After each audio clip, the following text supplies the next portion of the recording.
I grew up in a really small town, and all there was this little pool. I mean, the only fun thing to do ever was to go to the Spring Hill pool. And I mean, it was a blast. So we'd start walking down Jefferson Street, and we'd finally get to the pool.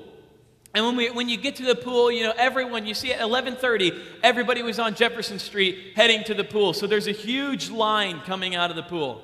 There's just this gigantic line of people waiting to get in. My friends were inside on the other side of the chain link fence screaming at me, "Hey, you got to come in here. It's going to be a blast. Get in here any way you can." So I'd get to the counter. I'd pay my $1.25, and then I'd walk into the pool. And within a split second, I'd be diving into the pool, swimming, having a blast. And we'd swim all day long till about 3 o'clock in the afternoon. At about 3 o'clock, we'd start thinking, man, you know, the pool was cool, but you can only stay in water for so long. There was only a little, like, 2x4 diving board sitting there. There's nothing special. So we thought, okay, you know, let's go across the street. And across the street was something that changed my life for the better. It was a baseball field. And I loved to play baseball, absolutely adored baseball. And every single day after we went to the pool, we would always wind up in our swim trunks, sandals, and no t-shirt in the middle of the baseball field. Every day, it was perfect. It was perfect. It always happened that way. So we'd gather out in the middle of this field, and we had 3 baseballs and an old wooden bat. None of us had any gloves or anything like that, and we'd play baseball until it got dark. All night long, we'd play baseball, messing around, playing games and everything else. But the one thing I remember more than anything about baseball, about walking to the pool and everything, was how we chose teams. How we chose teams. What they do is the older players, the older kids, would get one of the bats, and they'd take a bat, and they'd literally do this. They'd just take the bat out, and they'd draw a line. They'd just draw a big line right there in the dirt, just like that, if you can see that. They'd draw this big line, and they'd divide it. They'd just divide this line like that, and they'd say, okay, now here's the deal. The best player went on this side, the other best player went on this side, and then they'd just say to us, pick your side. Pick your side. Go wherever you want to go. So the first thing I thought of was, man, if I want to win, I got to get the good players on my team. So I'd start running over, and I'd start grabbing my friends and say, hey, come to this side. And one of my friends is on the other side. So he said, we're going to kill you, you know. And then we grabbed another friend and trying to get into our side. And we divided teams until they were equal, until they were even. And then we were ready to play each other. And I knew this. I knew I had one chance to win if I could get the right players on my team. I knew that we had one chance to win if I could get the right people on my side of the line. And listen, eternity is the same way. This month, we're going through a series called Locked In Spiritually, getting locked in on the eternity of others. And eternity is the same way. Basically, God has drawn a line. It's pretty simple. It's really, really simple. God has basically drawn a line, and He said this: there is heaven, and there is hell. And whether or not you believe in eternity, you're going to one of the two places. You are going to one of the two places. You're either going to heaven or you're going to hell. It's very simple. It's very, very simple. God has drawn the line, and He's made it apparent to you as a Christian. So my question to you is this: what are you doing to get people on your side? What are you, think about you right now.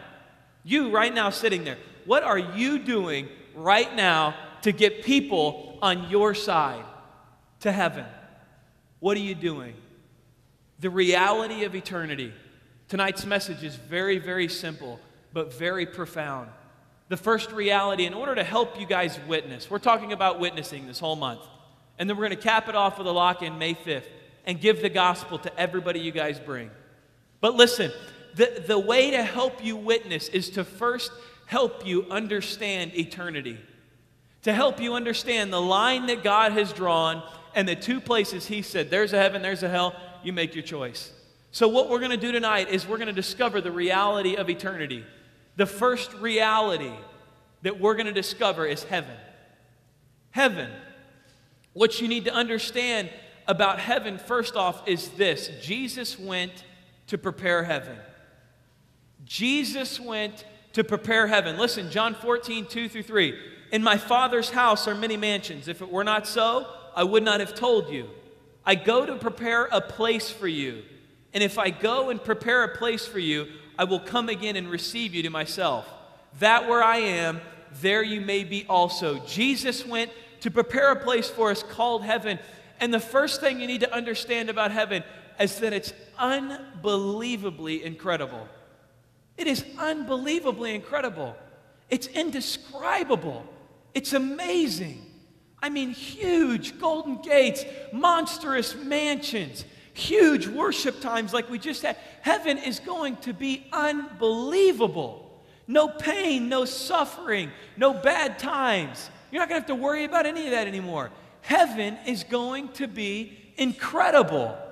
It's going to be unbelievable. I mean, think about this. How many of you guys have been to the beach? How many of you guys have been to the beach? There's just something about the beach. When you go to the beach and the sand's there, the weather's perfect. Jenny and I went on our honeymoon to Jamaica. And Jamaica was like unbelievable. The weather in Jamaica was beautiful. I mean, you couldn't ask for better weather. Every single hour of every single day, it was like 85 degrees with a nice breeze. The sun was blaring, but it wasn't too hot. Everything was perfect. The water was clear. I mean, there was a time where I just sat on this hammock on the beach and thought, man, it doesn't get any better than this. Now think about this. If God created the world and threw it together in 6 days, and everything inside the world as well, what do you think heaven's going to be like? Heaven is going to be incredible. It's going to be indescribably amazing.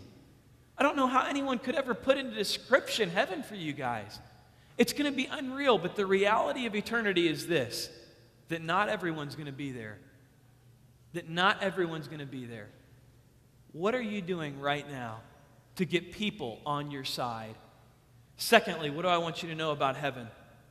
The Christian's inheritance. The Christian's inheritance is in heaven. The Christian's inheritance is in heaven. 1 Peter 1:4 says, to an inheritance incorruptible and undefiled and that does not fade away, reserved in heaven for you. Again, to an inheritance incorruptible and undefiled and that does not fade away, reserved in heaven to you. What does this mean? What does this mean to you? Listen real closely, that everything you have right now, everything that you want right now, doesn't matter. It doesn't matter in the least. Listen to me. Listen to me. Your main focus as a Christian cannot be, what can I do for myself? What can I do that's going to be fun? What can I do that's going to be enjoying? What can I do that's going to be, what can I get that's going to be really, really cool? That can't be your focus. Your focus has to be heaven and telling people about Christ. Let me ask you this. Why do we do all these events? Why do we do lock-ins? Why do we do camp? Why do we do drama ministry? Why do we do paintball days? Why do we do Wednesday night services? Why do we do all this stuff? We don't do it so you can have a good time, although I'm sure you guys have a good time. We don't do it so you can have a good time. We do it to tell you about Christ. We do it to help you get your friends involved. We do it to help you reach your school. Why? Because we're focused.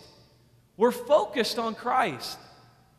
If your focus is this, what can I went to camp last year and, it was cool, but it wasn't that great of a time. And, I didn't really get to spend time on jet skis. And, I got 5 friends to come with me, but it wasn't that cool, so I don't think I'm going to go back.